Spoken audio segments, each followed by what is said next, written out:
Now, here are the remarkable members of KISS, and first of all, Mr. Gene Simmons, who is the bass player, who is the bass player, Mr. Peter Criss, who is the drummer, Mr. Paul Stanley, who is the guitarist, and Ace Frehley, who is the lead guitarist. I'm not the lead. I'm the trout player.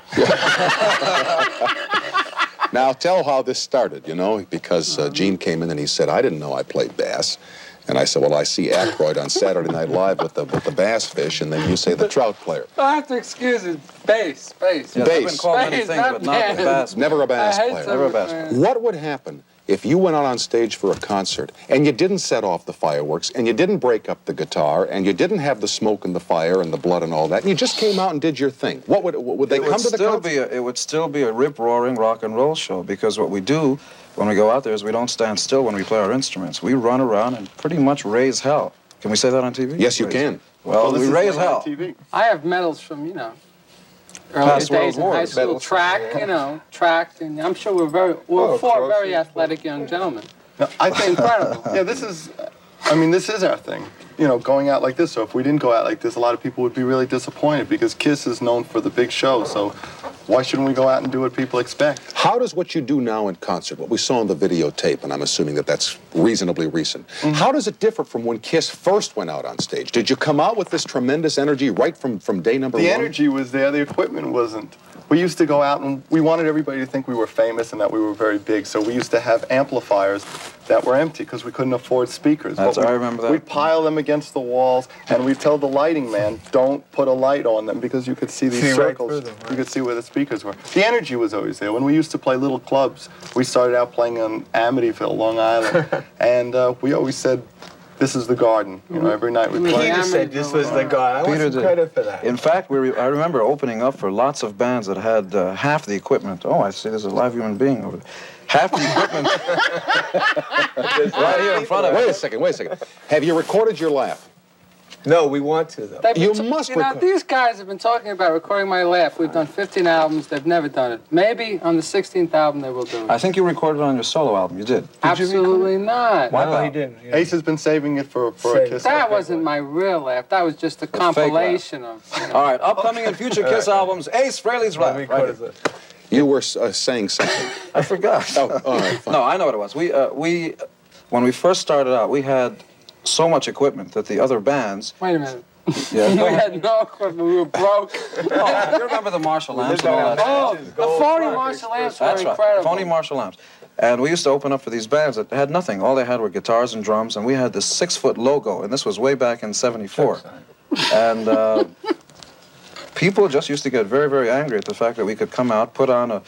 We had a levitating drum set. Wait, we were still doing that a 30... was funny. It would go up 6 feet, but there was like guys with ropes. Keeping it from falling over. Pulling me up, you know? And if we didn't get the guys for that night, the drums were going up. When we first started out, we used to play clubs, and the drums would go up, and Peter would be like this, and the ceiling would be getting lower and lower. And I used to tell the guys, don't lift me anymore. They still keep going at it. No, but actually, sometimes it worked on a chain drive, the first levitating drum set that we had. Bicycle chain. And sometimes it would skip. Gotcha. Have you ever had a 10-speed bicycle? Surely. It would go up like this. And then drop and go back. And my heart would drop with it. And we all fell for Peter. Yeah, well, we played along with it, though, you know. In fact, the first time, that's part of the show. You can never let on. I'm glad you guys When we first started playing, we had to get used to wearing these kind of shoes. And Ace is notorious for his bad balance. And maybe the first couple of months that we were on tour, invariably, once a night, you would hear a thud on stage, and you would look, and Ace would be sprawled out. And being troopers, we would run over and play over. These guys were incredible. It was if I would fall on choreographed. the stage, these guys would run over to me and make believe like it was part of the show. They'd stand over me, and we'd do like this. I'm looking up, and they're looking down. We'd put the guitars together and bounce them off and People would turn love around. it. There goes the lead Well, guitarist. that's part of the show. When you see the audience going crazy, what goes through your minds? Do you have time to think about audience reaction while you're I performing? feel like I'm in a movie. I always get the feeling that without comparing ourselves to anybody else, it's almost like the mid-60s, like we're in a Beatle kind of movie. And we're not even playing ourselves because, when you realize that a lot of the people at the show have been waiting 3 or 4 months to come see us, and this is like the big night for them. And when you see all these people screaming and crying and all that. Crying? Why did I spend all that money?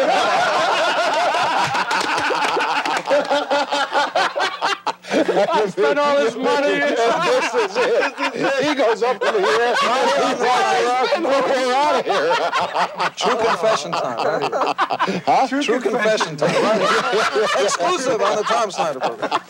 That was good. You'll suffer in the dressing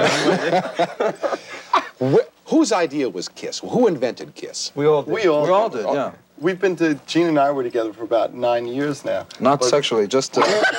That's the later part of the program. yeah. I want to slip it past 120, and then we'll get into the drugs and and all that stuff. No, none of that. Okay. No. I don't take drugs. Mom? No drugs. Go ahead. No, you were saying 9 years. Yeah, we've been together about 9 years, and then we broke up a band we were in, and Peter joined us, and then Ace joined us, and the rest is Kiss story. We always wanted. I always wanted. Kissmas. It's like everything is Really? Kiss. Kissmas, Kiss-tory. The thing was, we always wanted theatrics and music together. I did by myself. We're still and- hoping for it. No, and finally I met these two nuts, and they wanted it. We picked him off the Bowery. Tom McCann, 398 We got him specials. on. That was it. Can I just go around the horn here and start with Gene, and tell me where you're from, and where you went to school? All right, I've got a question to ask you. My manager's off stage. Is this true confession time, or am I on? No, you're All You're right. really on. All right. Then I'm from New York City. I'm from Wait a second. Wait a minute. They're not on. Queens. I'm from Queens, New York. Actually, not too far away from Paul's house.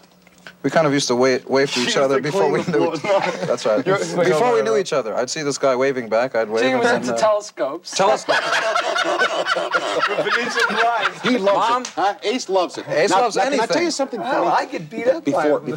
before you guys came on, they gave me a little sheet on each one of you to read, where you're from and how you grew up and blah blah blah. And the note said, "Now Ace seems to be the most laid back of the four, and he's the one who'll probably be the hardest to make talk." Now you want to Well, this is not Ace. Oh, this isn't Ace. No, this is George. This is George. I'm an imposter. Ace is back in his ass. That's true. We got our roadmap. Who's on first? What's on second? Listen, Tom, about that swampland in New Jersey you were wondering about. You grew up in New York. You all grew up in different We're parts. all I New grew up in York the guys. Bronx, Brooklyn. Queens, Brooklyn. Yeah. Man. I grew up 211th Street and Broadway. I was the only Jew in an Irish neighborhood. And you learn to either run or fight. And then I moved to Queens. But he where used to I- paint himself green We were still running the every once in a while. and, That's where the makeup comes in. I knew Gene and I would be in a band together because he was the only guy in Queens who was wearing whiteface and a ponytail. This guy. That is true. Boots like this is, it's not your regular 398 Tom McCann special. That's right. Those are $7.98 at Hardee's. $7.98. At Hardee's. Tell me about your outfits. I mean, did you design your own outfits, all of you? And Yeah. tell me what each outfit means. And I'll start with you, Ace. Well, That means a I cucumber. think this outfit is self-explanatory. I mean, this is part of a kind of a V shape. This is my utility belt, and we don't want to go any below than my waist area because that's reserved for concert payers. I understand that. But, And then after it's all over, they say, this is what we paid for. And that's why they always feel short. I stole this from Flash Gordon, and I have my cape. Yeah. But you're kind of like a spaceman, huh? No, actually, I'm a plumber. On the side. Well, listen, I got a little piece of pipe backstage I'd like to have you work on. Tell me about it. Oh, you wanted it, but I was dead.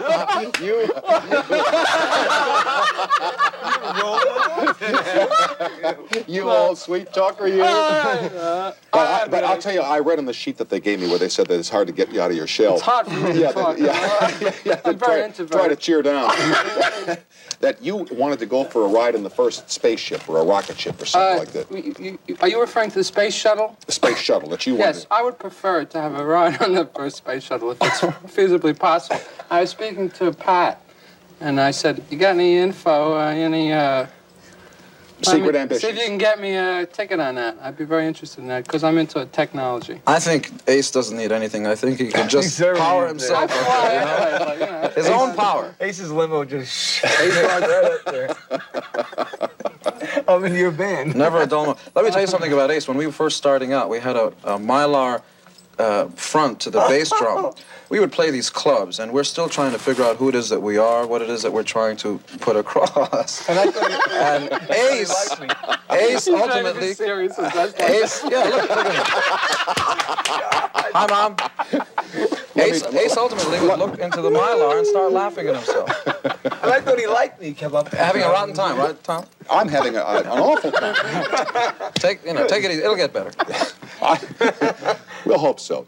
We'll regroup here for a couple of minutes, and we'll continue with Kiss after these words from the NBC television Don't stations believe it. coast to coast.